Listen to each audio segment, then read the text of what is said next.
এই কুরবানির গুরুত্ব এত বেশি, পৃথিবীর সূচনা লগ্ন থেকে শুরু করে পৃথিবীর শুরু থেকে এ পর্যন্ত যত নবী রাসূল, যত সম্প্রদায় এসেছেন, সকলের ওপরে আল্লাহ পাক এই কুরবানি প্রথা নিয়ম চালু রেখেছেন। বলেন সুবহানাল্লাহ। তারই ধারাবাহিকতায় উম্মতে মুহাম্মাদি হিসাবে আমাদের উপরেও কুরবানি প্রথা আছে না নাই? কিয়ামত পর্যন্ত থাকবে। বলেন সুবহানাল্লাহ। যেই কথাটি আল্লাহ পাক পবিত্র কোরআনুল কারীমের সূরাতুল হজ এর 34 নম্বর আয়াতে আল্লাহ পাক বলছেন, ওয়ালিকুল্লি উম্মাতিন জাআলনা মানসাকাল লিয়াযকুরু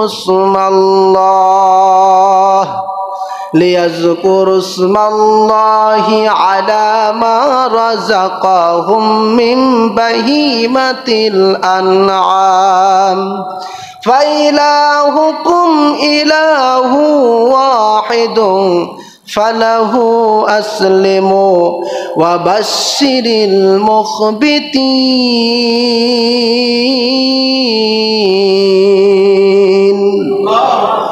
আল্লাহ রাব্বুল আলামিন বলেন, ওয়ালিকুল্লি উম্মাতিন জাআলনা, যুগে যুগে যত সম্প্রদায়, যুগে যুগে যত নবী রাসূল এসেছেন, আমি আল্লাহ রাব্বুল আলামিন প্রত্যেক সম্প্রদায়ের উপরে এই কুরবানির প্রথা, কুরবানির নিয়ম কানুন চালু রেখেছি। সুবহানাল্লাহ। তাহলে কুরবানি শুধু আমাদের উপরে নয়, বরং আমাদের পূর্বে যারা এসেছেন তাদের উপরেও কুরবানি ছিল, ঠিক কি না? এরপরে আল্লাহ রাব্বুল আলামিন বলেন, লিয়াযকুরু ইসমাল্লাহ, কারণ হলো, উদ্দেশ্য হলো, যখন কুরবানির পশু জবাই করা হবে, ওই কুরবানির পশু জবাই করার সময় আমি আল্লাহ তাআলার নামটি স্মরণ করবে। সুবহানাল্লাহ। কুরবানির পশু জবাই করার সময় আমরা কার নাম স্মরণ করি? বিসমিল্লাহি আল্লাহু আকবার।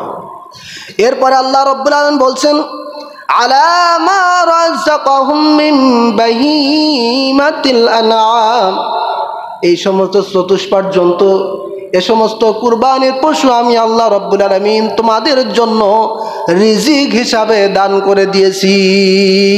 সুবহানাল্লাহ। তাহলে কুরবানির পশু আমাদের জন্য আল্লাহ পাক রিজিক হিসাবে, খাদ্য হিসাবে দান করেছেন। বলেন সুবহানাল্লাহ। এবং এই যে চতুষ্পাদ জন্তু, গরু, ছাগল, মহিষ, উট, দুম্বা, সব কিছুকে আল্লাহ পাক আমাদের জন্য, আমাদের অধীনস্থ করে দিয়েছেন। সুবহানাল্লাহ। প্রিয় ভাইরা আমার, তাহলে এই আয়াতে কারিমা থেকে সুস্পষ্ট বোঝা যায় কুরবানি শুধু আমাদের ওপরে নয়, বরং আমাদের পূর্বে যত সম্প্রদায় এসেছে সকলের ওপরে আল্লাহ রাব্বুল আলামিন কুরবানির প্রথা চালু রেখেছেন, ঠিক কিনা? এই আয়াত কারিমা থেকে সুস্পষ্ট ফতোয়া হলো, যখন কুরবানির পশু জবাই করা হবে তখন আল্লাহ তাআলার নাম ব্যতীত অন্য কারো নামে কুরবানি করা এবং সেই গোশত খাওয়া, ভক্ষণ করা মুসলমানদের জন্য হারাম। জোরে কর নাউজুবিল্লাহ। নাম নিতে হবে কার নাম? কথা বলুন, আল্লাহ তাআলার নাম।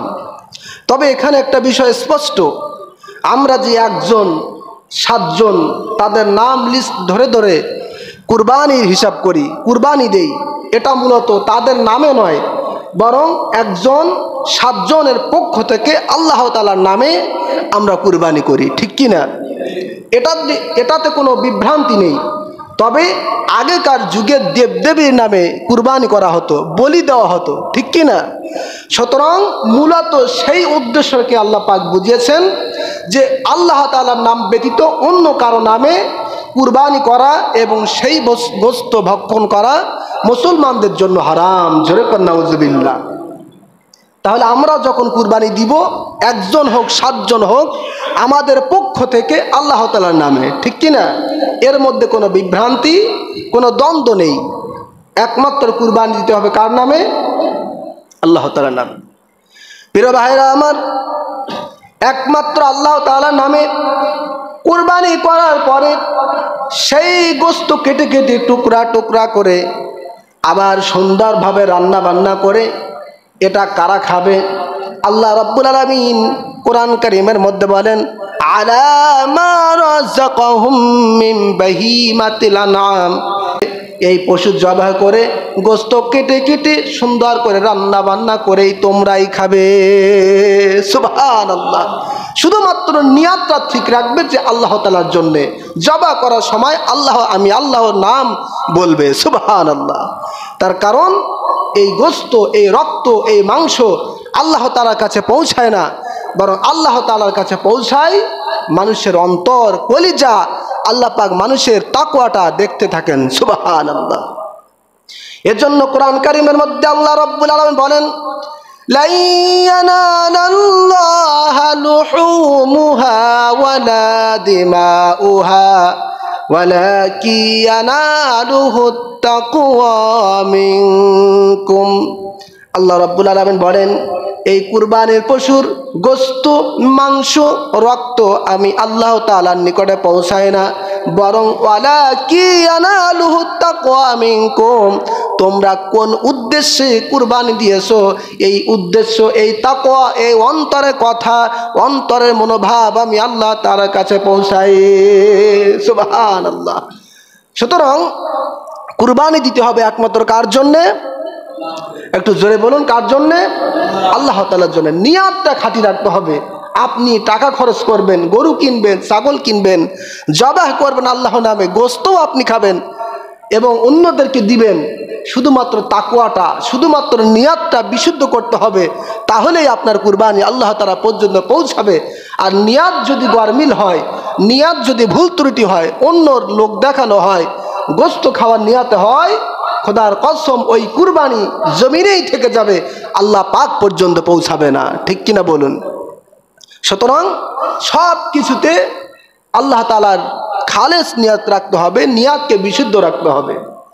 সম্মানিত হাজিরিন, অন্য আয়াতে কারিমার মধ্যে আল্লাহ রাব্বুল আলামিন বলেন, কুল ইন্না সালাতি ওয়া নুসুকি ওয়া মাহইয়ায়া ওয়া মামাতি লিল্লাহি রাব্বিল আলামিন। আল্লাহু আকবার। আল্লাহ রাব্বুল আলামিন বলেন, হাবিব আপনি দুনিয়ার মানুষদেরকে বলুন, নিশ্চয় আমার নামাজ, আমার কুরবানি, আমার জীবন, আমার মরণ সব কিছু বিশ্ব জগতের প্রতিপালক লিল্লাহি রাব্বিল আলামিন, তার জন্যে। সুবহানাল্লাহ। সুতরাং কুরবানি হোক, নামাজ হোক, ইবাদত বন্দেগী যাই হোক না কেন, সব কিছু মুসলমানদের হতে হবে কার জন্যে? আল্লাহ তাআলার জন্যে। সুতরাং আমরা কুরবানি দিব আল্লাহ তাআলার নামে এবং উদ্দেশ্য থাকবে আল্লাহ পাকের রাজি খুশির জন্যে। বলেন সুবহানাল্লাহ।